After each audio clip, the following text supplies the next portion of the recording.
Natalie Dawes. They are part of the Strategic Plan Implementation Committee for JCI. So they're going to be on and kind of talking about what they do with the committee and how the committee will help us. So I'm going to go ahead and bring them on.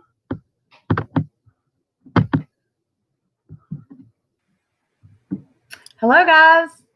Hi. So you want to introduce yourselves a little bit better? Natalie, we'll start with you since you're the chairwoman of this committee. Well, you've just done the introduction for me. So I'm Natalie Dawes. I'm the chair of the Strategic Plan Implementation Committee, and I'm joining you from Canberra in Australia. So thanks for having me. Welcome. Are things recovering better there from the fires? Yeah, we've basically just moved from one crisis to the other over here. So we're resilient people and just doing what we do to make sure we look after each other and come out stronger at the end, as we always do. Yeah, that's pretty much all you can do. And IPP Crispin, I believe most of JCI USA knows you, but if you want to give a brief introduction and your role on the committee. Certainly. So my name is Crispin Bottomley, member of JCI St. Catharines and past president for JCI Canada. This year, I'm honored to serve on Natalie's committee, which is a Strategic Plan Implementation Committee, one of two representatives, along with Andrea Cruz from Venezuela. So we represent all of the Area C, which is the Americas. Hello, guys. We've got some people coming on. We've got Ross and Amy and Krista, Neil, Bethany. And Bill Duncan, Christy Callender, Jenna, everybody's saying hello. So what does the committee do exactly? We'll go to Chairwoman Natalie. Oh, that's fine. So yeah, look, the committee was, this is a new committee that was created by President Itai. And basically our role is that, JCI created a strategic plan in 2008, which is for, the 5 years going forward. So we're nearly halfway through that. And basically the strategic plan sets a vision of, well, what does the future look like? What potentially do the future members of JCI look like? And how do we take steps to build JCI into an organisation that has the capability, the adaptability, and the resilience to be the organisation of choice for young people in the future, and an organisation that really plays a critical role in 5 years going forward. And the role of this committee is to really help members understand, well, what is this vision? How does it relate to me at a national level or a local level? And what are things that I can do that are really going to help contribute to connecting members, motivating members, collaborating with all parts of society, and really working together to make JCI a strong organisation for the future. Do you have anything to add, Crispin? Yeah, so in the organization of JCI, we have right now around 7 committees that are operating. They're operating with around 80 different members, equally distributed across the 4 different areas.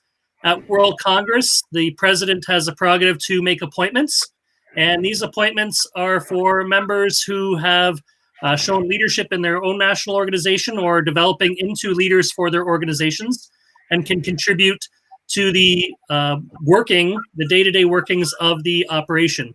As you can imagine, with 110 countries, it's sometimes difficult to get all of the information to the different countries' national presidents, as well as to build consensus on what it is that we're moving our direction. And so by setting different members in different areas, I see that Neil is on one of our committee appointees, I believe, to advocacy. And seeing that, and Michelle McGrand from Michigan, those are the 2 others who are on committees from Canada and the United States. What we do is we are there to help provide information to staff.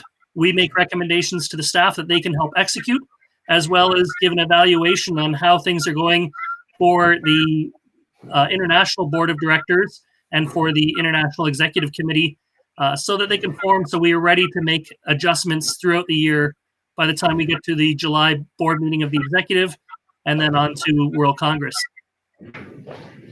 So that'll be when the new strategic plan will be released? We're now in the second year of our 5-year strategic plan. It's a 5-year plan, 2019 to 2023. And this plan was set up by Natalie and other members that worked on a committee. It was chaired by past World President Don Hetzel. And with that committee, what we were able to do is to set out that vision and mission and make sure that we can now take that vision and mission and put it into action, which is really the theme of President Itai's year this year, which is bridging that gap. We've said what we want to do. We want to now do what we say we're going to do.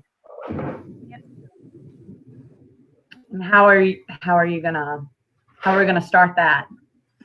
Well, we've actually started with the 2 previous plans. The previous plans, 5 years ago and 10 years ago, what they did is they sort of set us up for an idea of unity, unifying our whole organization, because at 110 countries, we were doing things differently in a big international organization. Now that we're there, the last 5 years, we worked on basically our focus, which is our mission and our vision. Now we're trying to achieve that vision and mission. And so that's what we're doing on the committee. We're evaluating, and then we're also making recommendations as to what the national organizations, state organizations, and local organizations can do to help us achieve that 5-year plan, and also to achieve President Itai's 1-year plan of action. Yeah, the plan that the committee I was part of 2 years ago that we developed. So that was about a dozen members from around the world. We had 4 world presidents with us, and we had the JCI headquarters staff. We basically spent, a week locked down in St. Louis, trying to understand, what could the future look like? And, who could the members of the future look like? Because, of course, you've got to design a strategic plan. It's not about us, the people who are 30, 35, 40, starting to age out of JCI, creating a plan to attract the future organisation and the people who will continue it going, and try and go, well, based on this future that, let's be honest, we don't really understand. We don't know what it's going to look like. How about we take an opportunity to look internally at ourselves? We spent the last 5-10 years, like Crispin has said, trying to really clearly articulate and unify around who we are. Well, we're JCI, and what do? Well, we're active citizens, and we create positive change in ourselves and our businesses and the community, and we do that by, uniting with the different sectors of society.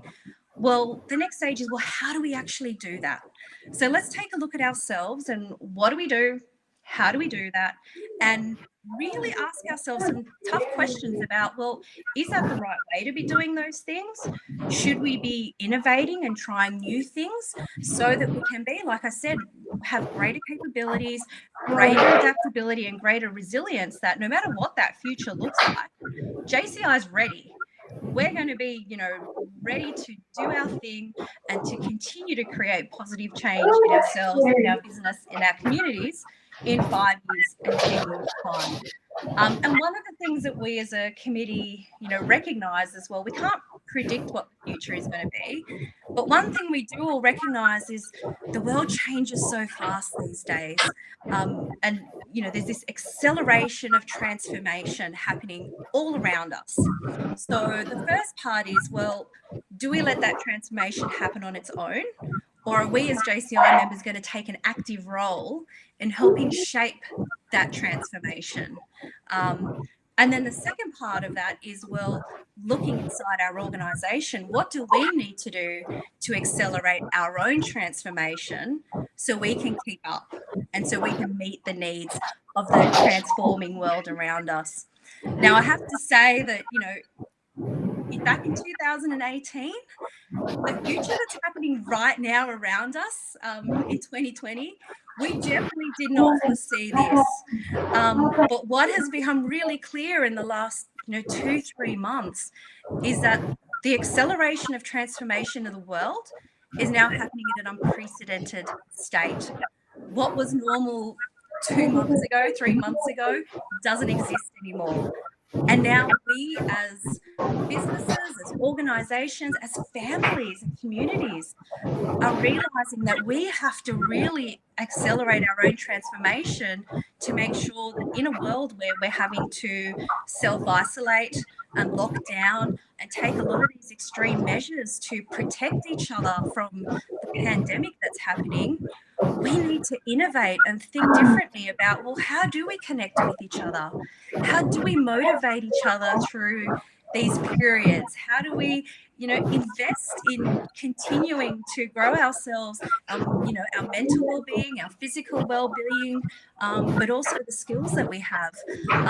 So more than ever, I think this plan is really relevant to members, because now's the time that we have to innovate. We have to think differently about how we do things and make sure that we can all stay connected and keep doing what we do in a very different world. But also, I think a big challenge is we're focusing on the next few months and, what are the things we can do, the online meetings and the training and a lot of the virtual stuff so that we can get through these few months. But we also have to realize that when we get to the end of this, the world is going to be completely different. There is no going back. And so a lot of what I'm seeing, particularly on Facebook, when I see the really creative things that local and national members are doing at the moment as JCI members, these are the new best practices of the future. And what we also need to think of as JCI members is, well, what's the best of these things and how do we actually use these new ways in the future of JCI? Is doing virtual meetings actually a much more family-friendly way of getting people to engage with JCI? Is it actually more environmentally sustainable versus, having officers flying around the world constantly? So really starting to think about, well, we're being forced to innovate. Let's actually use that as a reset for the future and think about what does that mean at the end of the pandemic. Yeah, I definitely agree. Especially, I've seen a lot of really good feedback. We've had several members, chapters in our national team doing, happy hours and game nights and virtual trainings. We've had a lot of really good feedback about that. And as you were saying, I think it might be the new best practice because it gives the local member that maybe wasn't able to afford to go to a convention to meet us or to connect with us, or maybe their chapter didn't have enough money to fly us in. There's so many different opportunities. And then, like you said, changing our footprint because it is more resourceful. If this is a good way. Now, I don't want to say I still want to travel. I still want to go when this is all over. I'm not staying at home ever again. I'm hitting the road and they may not see me for 6 months. But, it is a good opportunity for those that don't have the needs of, hey, just calling and saying, can you come to my state or to my country even? I know I've been reached out personally to different countries and they've asked me to do some trainings and some stuff with them. So, this is a great opportunity now that they've seen all of this. Exactly. And, one of the challenges I've found more recently is, I used to travel all the time for JCI. It wasn't really an issue. Now I'm a mother and I've got 2 young kids. And it's actually harder to do those things. And you find yourself all of a sudden not being able to engage as much at all the JCI events you used to go to. Now I'm more connected than I was like in the last 1, 2, 3 years because of exactly what you say. We have happy hours, we have online training, and, even, for example, the relationship that national organizations have with their vice president, their international officer. Usually that officer might come and do 1 or 2 visits over the year.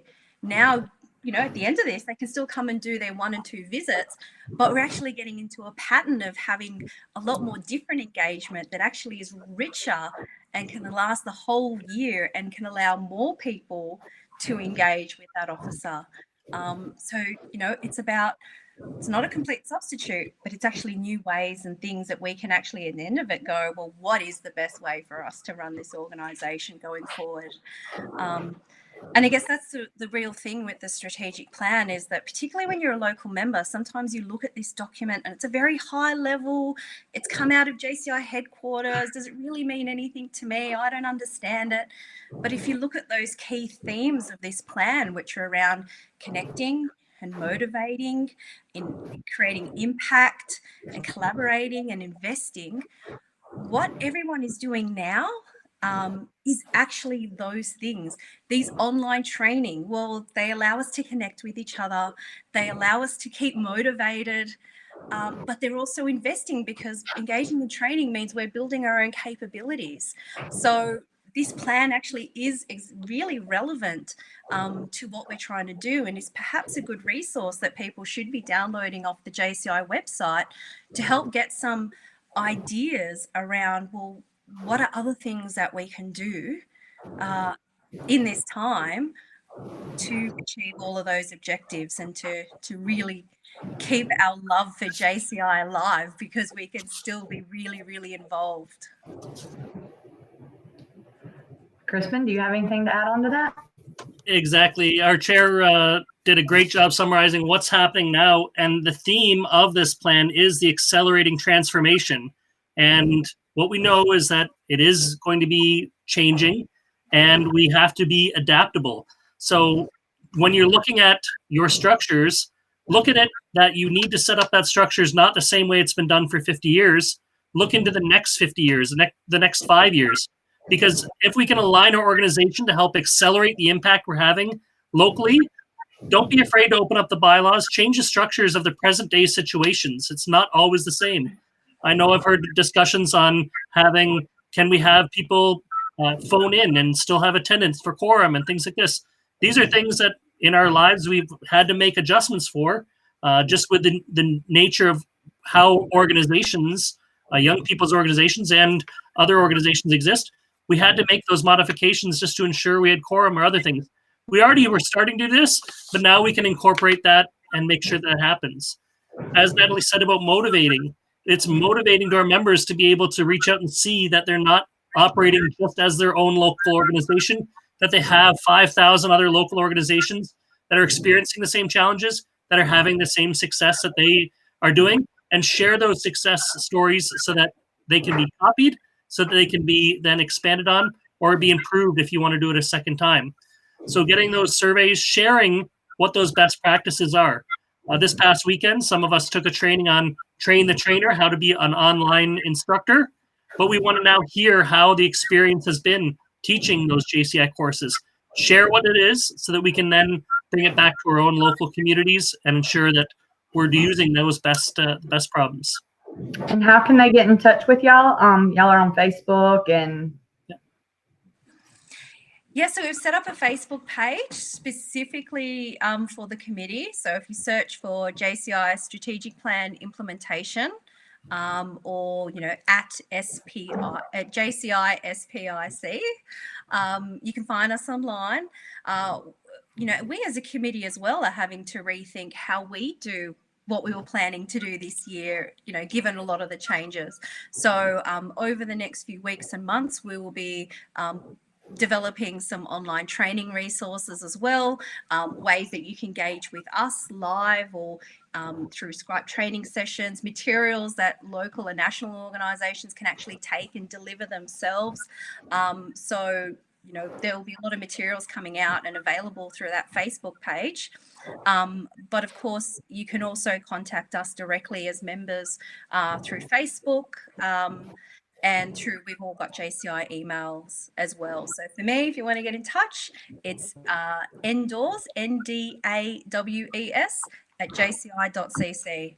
And we would really love, particularly, to hear what are some of these new best practices that you're doing, so we can capture that and we can really create a library of great ideas that we can share with all the other members to help everyone connect and engage over the next few months. All right. Well, okay. I know you have to get off because you have to do another call, so we won't keep you very much longer. Do you have anything else that you want to throw in there real quick that we may have missed? No, look, for me, it's, this is a really challenging time that we're all in.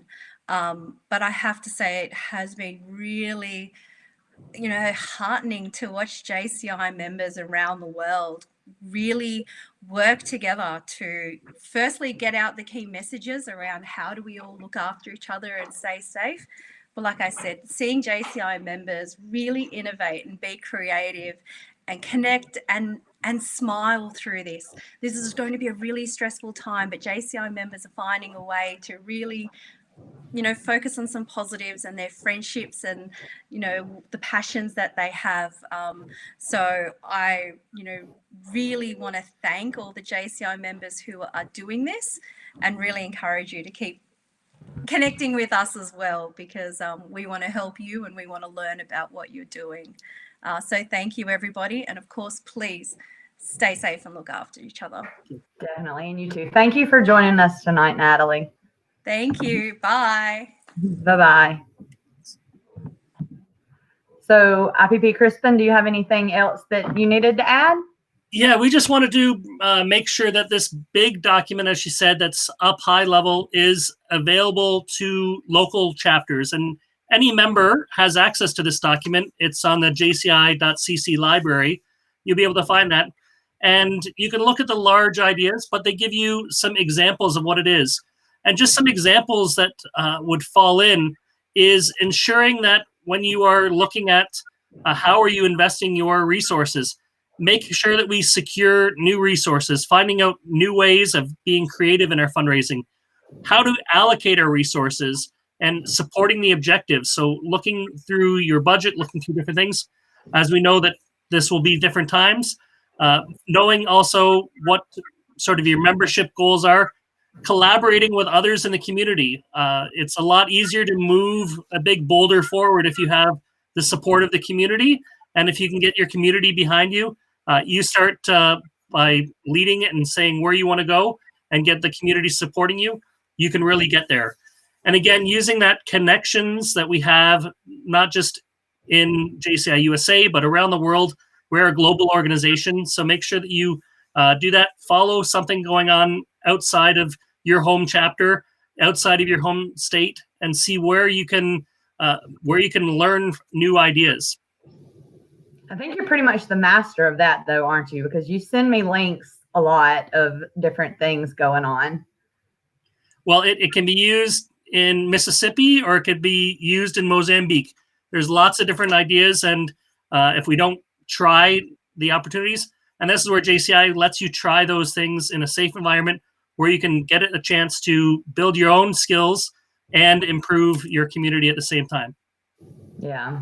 And like you were saying, the friendships and stuff that you do make across the way. I mean, I'm super thankful for our friendship and the connection that we've made. And I never really had a personal desire to go to Canada until now, but you've showed me beautiful things that y'all do, not even just your chapter, but just your towns and your cities. And I mean, that wine festival looked amazing that you went to.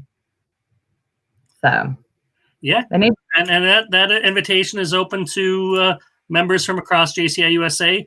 Our big event is going to be taking place in Montreal, and that'll be around September 9th to the 12th. Which is around my birthday. If we keep quarantined for that long, we might just have to throw a big giant Miranda's birthday party and everybody come to Canada. Another part that I do want to put in that's in our strategic plan, it's in the preamble, in the introduction, is this group set out, this group of former leaders as well as members from across the world, the dozen people that gathered in St. Louis to develop this document, is they really looked and they said, we know what our vision is, we know what our mission is, we know what our strategic goal is to unite all the sectors to create that impact. But finally, it's our core philosophy, and that's to inspire confidence in our members, to unite communities, to establish justice, to embrace cultural diversity, and to create sustainable impact. So sometimes people are looking at new ways of introducing our organization to different people. Take a look at that core philosophy, and I think you'll find something in there that can resonate with members of your community. And we'll share the links to the JCI library as soon as we get off of here. So there anything else about the committee you would like to add before we, because I know President Justin is waiting. He's got a couple of announcements he's going to make with us, so he's going to join us. Thank you very much for the opportunity. All of your committees are active, and you really only see us out in the public at the area conferences and at World Conference, but we are working in the background. It was very intense from World Congress to January, February of this year. And I know the other committee members are equally excited to do the work for JCI, for our members, and speak to the national leadership. If you're really having a good time doing something at the national level and you're getting up there, build yourself to there and have this opportunity that you can then try at the world level. That's awesome advice. Thank you. All right, we're gonna add Justin. And are you wanting to stay, or are you wanting to? I'll watch, but again, thanks very much for having Natalie and myself join us on the committee today. Hey, President Justin. Hi, MVP Miranda, and I'm so excited you stayed past President Crispin. And thank you so much for sharing all this great information on our live tonight. It was great to do this, and just shows the collaboration that we can have through attending LTU last year with MVP Miranda. At that time, got to know her, and as well the times that I've shared with you in different cities and different countries. Learning from each other is what this organization is about, and your Vision 2020 alongside with President Stefan is really showing us you made the chance to change our organization's visions. Started off with redefining a few years ago, and then continuing to change, and now seeing what your vision is for moving us into this next decade. We're going to be making those changes to get the plan completed. Thank you. Crispin, you are so good. We get catching all of those slogans and phrases. Strategic, big picture thinking. Well, cool. Well, I just wanted to come on live to share some cool information. MVP Miranda oversees our communications team, and she had actually been talking with our national vice presidents about this pandemic situation, how there's so many people out there, essential employees, they're working on the front line to beat this virus and to get us through this. And so we wanted to create, Miranda brought these concepts and ideas to the communications team and from the MVPs, and we talked it through. And essentially, we've launched a page on our website off of jciusa.org/thanks, and that's THANKS. And so if you go to jciusa.org/thanks, we have different opportunities to just showcase positivity and opportunities of gratitude.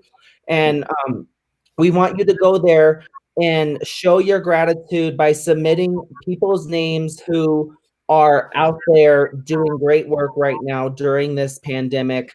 These are the firefighters, the police, the first responders, the nurses, the doctors, everyone in all of these industries that are doing amazing work. We want you to submit their name and information because we have a team of members, and we'll probably grow with people interest of people that would like to help write handwritten thank you notes. But you can also submit a text request or an email request, and we essentially have then members from around our country sending notes of positivity to these people doing great things. Another member had reached out to me about, there's all these patients with COVID-19 that are in the hospitals and on their own. And I mean, she's on the side of the staff that's there that we're thanking, but there's these people that are there 24/7. They don't get to leave the hospital, and they don't necessarily have people there. So I think even during this, while we're writing notes of thanks, we're definitely going to put together some notes and of get well soon and thinking of you to just distribute to people like that member that had come to the table to share this, to share with patients and people she knows for those opportunities. In addition, on this page of thanks, we also are really highlighting the opportunity to spotlight members, spotlight projects, and just showcase anything that you want to share on social media. We will share on our social media so that people are aware of what's going on, because it's us, the members, that are innovative and creative and doing great things. And we want to highlight that and showcase it to cultivate positivity and inspire other members around the country to know that even during this time of darkness and scariness and unknown, that there are people stepping up and they're doing great things, and they're doing something amazing with all this time we have on our hands and all this unknown. There's opportunities out there, and we want to share that so that other members that are maybe struggling, like, what can I do? I want to do something, that if they heard the story, they're all of a sudden going to be like, oh, wow, like they did it. I can do that in my town too. And then you start communicating. And that's what the JC network is all about. So what do you think?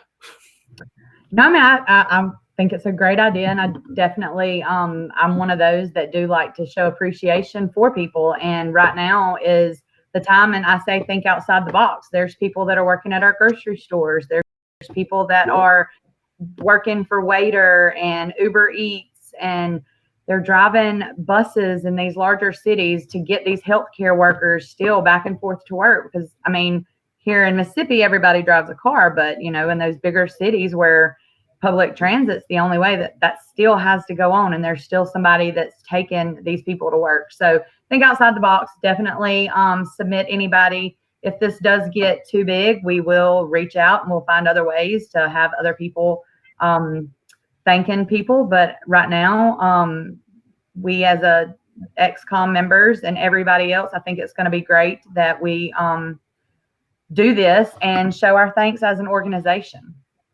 Yeah, I totally agree, Miranda. You hit the nail on the head. There's a lot of people doing great work for us, and they might not fit the categories that we think. And so those truck drivers, the mailmen, like everybody that's out there that are still doing their job and are possibly scared to death because of what's out there. We want to thank them, and we want to let them know. And we as JCs believe that leading the positive fight and just sharing positivity, I mean, this is just a phase of time. It's going to end, and there'll be great times again. And so if we can lead the charge of positivity and remaining on that front this time, we'll come out even better for it, and everyone will appreciate it. Agreed. So that's my big announcement for now. Lots of announcements as always, but so definitely go to jciusa.org/thanks. I see Stephanie Martin actually shared the full link, so thank you for that. Jenna, what are you talking about decorating your windows? I don't guess I've heard that. Decorating your windows for children, or maybe decorate.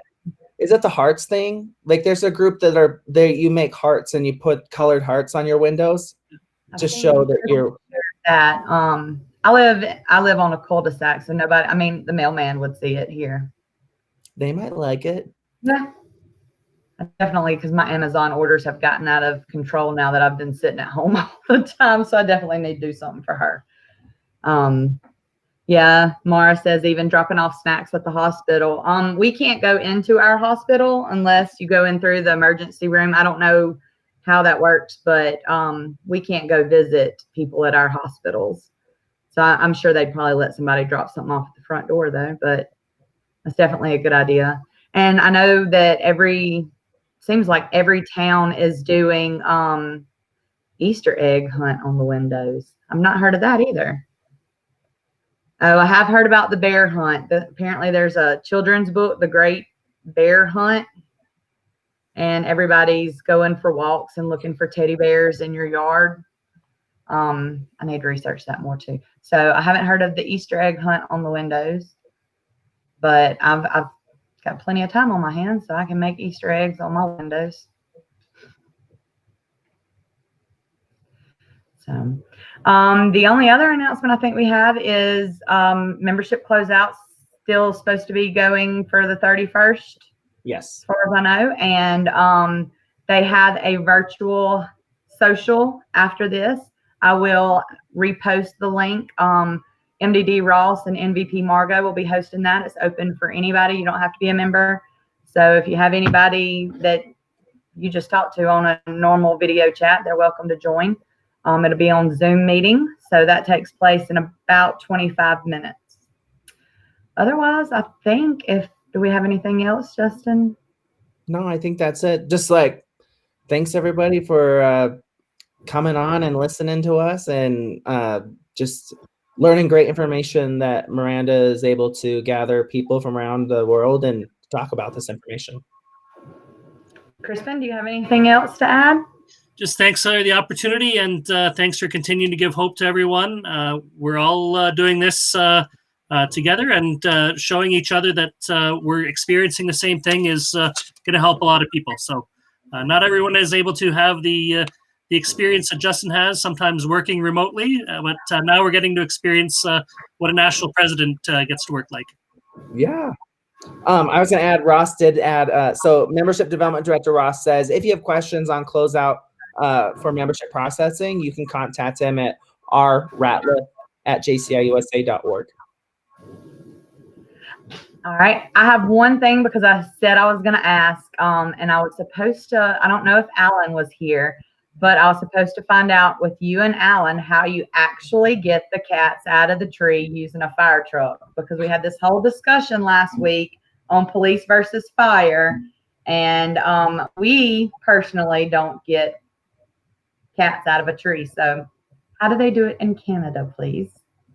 Well, we train our cats not to climb the trees, but if they do go up a tree, what we can do is we do carry ladders on our trucks that are able to reach to different heights. We could do that. Sometimes just getting up close and asking them nicely, being a polite Canadian, they'll come down. Being a polite Canadian. Okay, well, our animal control warden usually just says it'll come down, and they generally do. But yeah, firemen don't do that here.